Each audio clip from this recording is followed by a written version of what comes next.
ሰላም የተወደዳችሁና የተከበራችሁ የቪዥን ቲቪ ቤተሰቦች እንደምን ቆያችሁ? እንደምንስ ከሰዓት ደረሳችሁ? በያላችሁበት ሰላማችሁ ብዝት ይበልልኝ እያልኩኝ ራስን ማሳደግ ከዶክተር ኢዮብ ማሞ ክፍል 5 ይዤላችሁ ቀርቤያለሁ። አብራችሁኝ ቆዩ። ክፍል 5 ራስን ማሳደግ ራስን የመምራት ጥበብ ወይም ሰልፍ ሊደርሺፕ ዊዝደም አንዱ ክፍል ነው ማለት ነው። አብራችሁኝ ትቆዩ ዘንድ የአክብሮት ግብዣዬ ነው። በዚህ ክፍል ውስጥ ንዑስ ክፍሎች አሉት። እነሱም አንደኛ በመንፈሳዊ ሕይወት ማደግ፣ ሁለተኛ በአእምሮ ዕውቀት ማደግ፣ ሶስተኛ በስሜት ብቃት ማደግ፣ አራተኛ በማህበራዊ ግንኙነት ማደግ፣ አምስተኛ በገንዘብ ብቃት ማደግ። እያንዳንዳቸውን እናያቸዋለን። በመንፈሳዊ ሕይወት ማደግ ማለት በየዕለቱ ክርስቶስን በማወቅ ወደ ጠለቀ መንፈሳዊ ሕይወት ውስጥ መግባት ማለት ነው። በስጋ ከተወለደን በኋላ በየዕለቱ በማደግ እዚህ መድረሳችን እውን የሆነውን ያህል ዳግም ከተወለድን በኋላም እንዲሁ ልናድግ ይገባናል። የክርስትና ሕይወት ጣዕሙ የሚታወቀው በእውነት ስንኖረው ነውና ቅዱስ ጳውሎስ ክርስቶስን ለማወቅ በሚያደርገው ጉዞ የቱንም ያህል ዋጋ ለመክፈል ዝግጁ እንደሆነ ተናግሯል። ክርስቶስ የእውቀት ራስ ስለሆነ ራሱን ማወቅ የእውቀትን ሁሉ የበላይ የሆነን እውቀት ማወቅ ማለት ነው። ክርስቶስን ለማወቅ ደግሞ የሚያስፈልገውን ዋጋ ለመክፈል ዝግጆች ልንሆን ግድ ይላል ማለት ነው።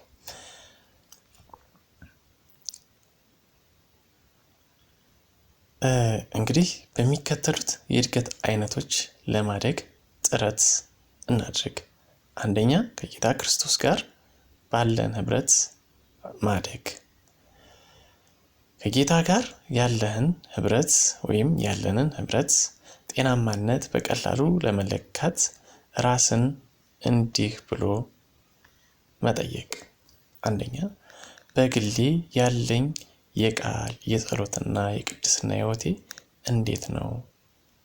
መልሱን ራሳችን ጋር እናገኘዋለን። ሁለተኛ በምስክርነት ማደግ።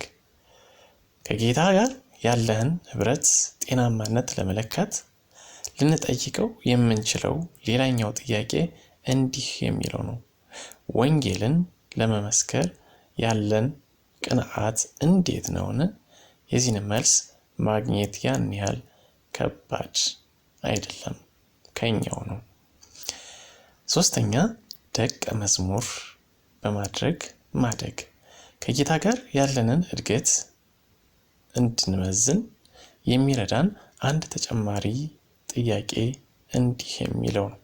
ሰዎችን በቃሉ እውነት ለማሳደግ ያለን ትጋት እንዴት ነውን? የዚህም ጥያቄ መልስ የተሰወረ የተደበቀም አይደለም። ንዑስ ክፍል 2 በአእምሮ ዕውቀት ማደግ።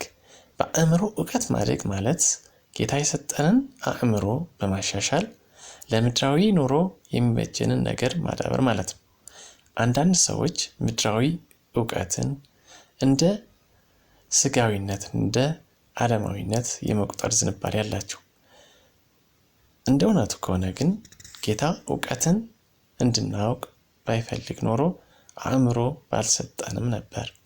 በቃሉ ውስጥ በዕውቀታቸው ምክንያት የሚታዩትን ሰዎች ለመገሰጽ የተጻፉን ጥቅሶች በመጠቃቀስ ዕውቀትን ማጣጣል ጤናማም አይደለም። በእግዚአብሔር ዕውቀት ላይ የሚነሳው ማንኛውንም የሰው ሐሳብ አንቀበልም።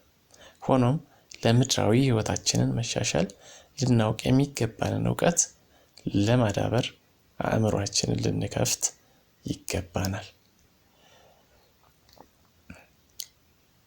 የምንወስዳቸው እርምጃዎች አንደኛ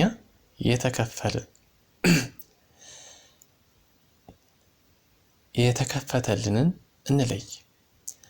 በቀላሉ የሚበራልንን አእምሮ የተከፈተልንን የእውቀት አይነት ለይተን ማወቅ አለብን። ይህ ማለት መሆንና ማድረግ ከምንፈልገው ነገርና ለማወቅ ከምንጓጓለት የእውቀት አይነት አንጻር ራስን ማዘጋጀት ማለት ነው። ሁለተኛ፣ እናንብብ። መጽሐፍ የማንበብ ልማድ እንዴት ነው? በሳምንት ውስጥ ስንት ምዕራፍ እናነባለን? ጀምረን የጨረስናቸው መጽሐፍቶችስ ምን ያህል ናቸው?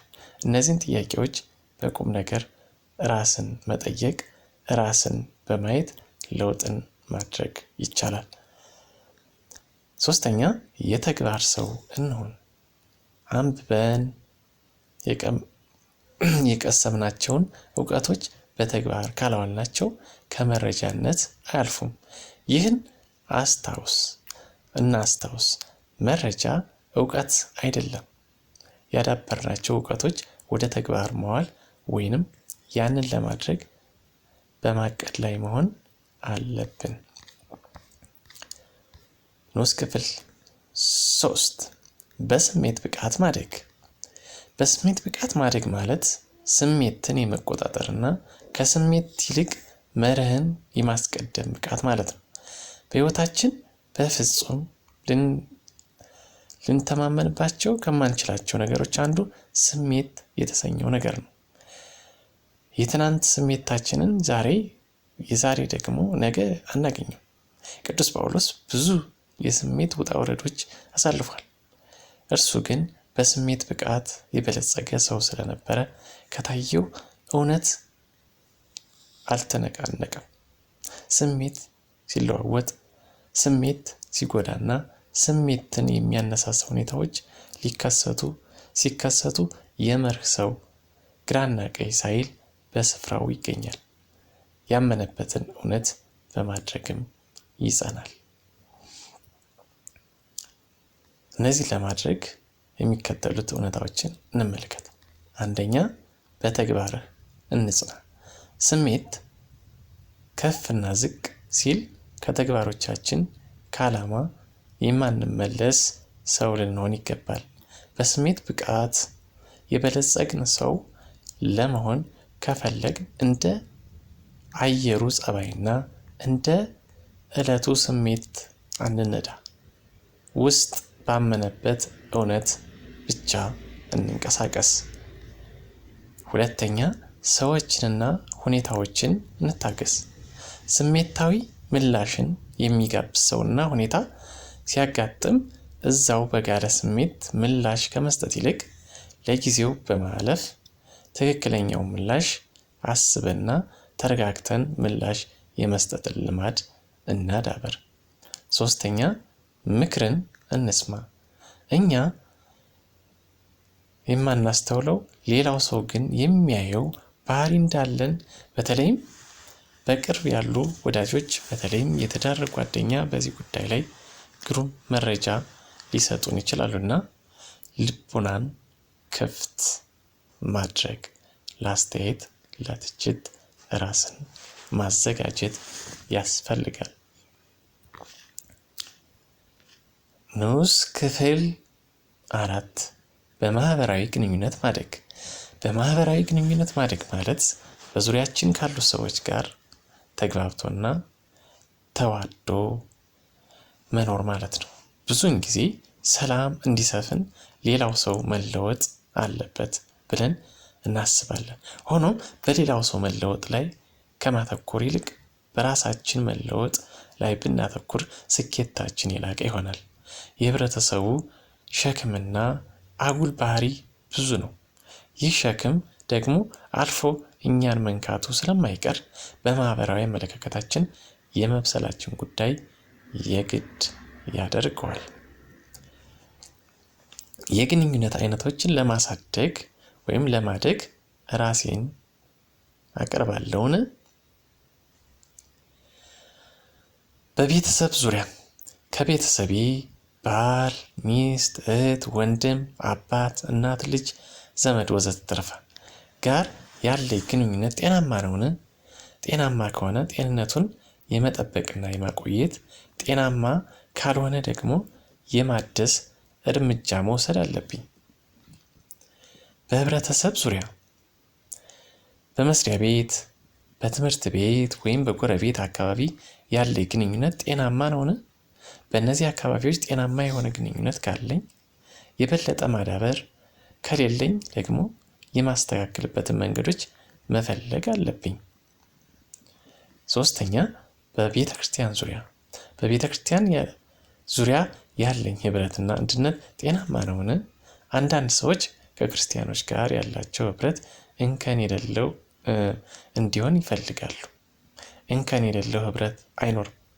በዛ ውስጥ ግን አንድነትን መጠበቅ ይቻላል። ንዑስ ክፍል 5 በገንዘብ ብቃት ማደግ። በገንዘብ ብቃት ማደግ ማለት ገንዘብን የማግኘትና በሚገባ የመጠቀም ብቃትን ማዳበር ማለት ነው። በዚህ ምድር ላይ ከገንዘብ ውጪ ብዙ እንቅስቃሴ ማድረግ እንደማንችል እንወቅ። ክፋት ያለው ገንዘብ ሳይሆን የገንዘብ ፍቅር ነው። በሀብታችን ጌታን እስካከበርን ድረስ ዓላማ መር ብልጽግና ውስጥ ለመግባት ማቀድም ሆነ ጠንክሮ መስራት መጽሐፍ ቅዱሳዊና ጤናማ ነው። መበልጸግ መፈለጋችንም ሆነ መበልጸጋችን እግዚአብሔርን አያሳስበው። እርሱን የሚያሳስበው ለመበልጸግ የፈለግንበት መነሻ ሀሳብና መንገድ ከተዛባ ብቻ ነው። በገንዘብ ብቃት ለማደግ የሚከተሉትን እውነታዎች መለማመድ እንችላለን። አንደኛ፣ እውቀትን ማሻሻል። መጠየቅ ያለብኝ ጥያቄ የገንዘብ ገቢ የማግኘትና ገቢንም የማሻሻያ እውቀት አለኝን? በብቃት ሳላድግ በገንዘብ ማደግ አልችልም። ስለዚህም በእውቀትና በሙያ የማድግበት መንገድ ማመቻቸት አለብን ብሎ ማሰብ አለብን። ሁለተኛ፣ መጠየቅ ያለብኝ ጥያቄ በእጅ ያለውን ገንዘብ የመጠቀሚያ የበጀት እቅድ አለኝን? ገንዘብ በእጅ ማስገባት አንድ ነገር ነው። ያንን ገንዘብ በተገቢው መንገድ ተገቢው ነገር ላይ ማዋል ደግሞ ሌላው ነገር ነው። ገንዘብ አያያዝን ይጠይቃል። ሶስተኛ፣ ጤናማ መሆን። መጠየቅ ያለብኝ ጥያቄ ገንዘብን አስመልክቶ ከጌታ ጋርም ሆነ ከሰዎች ጋር ያለ ግንኙነት ጤናማ ነውን? ከጌታ ጋር የአስራት ዕዳ ከማጠራቀም ከሰዎች ጋር ደግሞ በገንዘብ ዕዳ ከመጠላለፍ ራሳችንን እንጠብቃለንን ብለን እንጠይቅ። ተወደዳችሁና የተከበራችሁ የቪዥን ቲዩብ ቤተሰቦች አብራችሁኝ እንደቆያችሁ ተስፋ አደርጋለሁ። የዛሬ ራስን የማስተዳደር ራስን የመምራት ሰልፍ ሊደርሺፕ ክፍል 5 ይህን ይመስል ነበረ። ከተመቻችሁ ላይክ፣ ሼር፣ ኮመንት ለእናንተው ነው። ከኮመንት ከአስተያየት መስጫ ሳጥኑ ላይ አስቀምጡልን። በክፍል 6 እስከምንገናኝ ሰናይ ጊዜ ይሁንላችሁ።